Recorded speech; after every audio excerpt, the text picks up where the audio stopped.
Magandang araw mga ka-GD Channel. Ito po muli Jason De Asis na inyong mga kasama sa pagbabahagi ng ilang malagang issues sa ating bansa.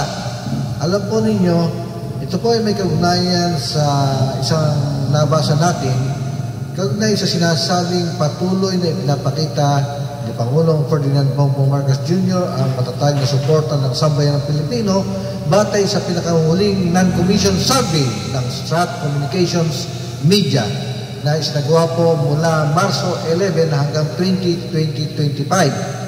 Sa kabila ng ingay sa politika at mga kontrobersyang may kaugnayan sa International Criminal Court at kay dating Pangulong Rodrigo Duterte, nanatili daw pong mataas ang tiwala at kumpiyansa ng mga Pilipino sa pamumuno ni Pangulong Bongbong Marcos Jr.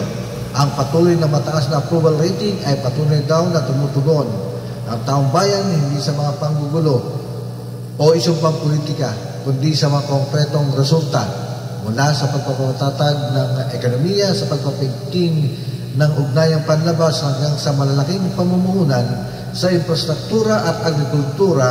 Ipinapakita daw ng Administrasyong Marcos ang focus, kakayahan at malinaw na direksyon. Sa halip na magpadala sa ingay ng politika, malinaw na kinikilala na nakararami ang pagunlad at pinipili nila ang pagpapatuloy ng mga positibong hakbang kaysa kaguluhan.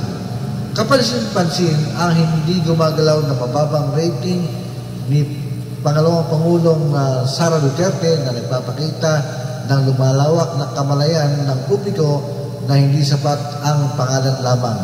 Ang hinahanap ngayon ay tunay na aksyon at pananagutan.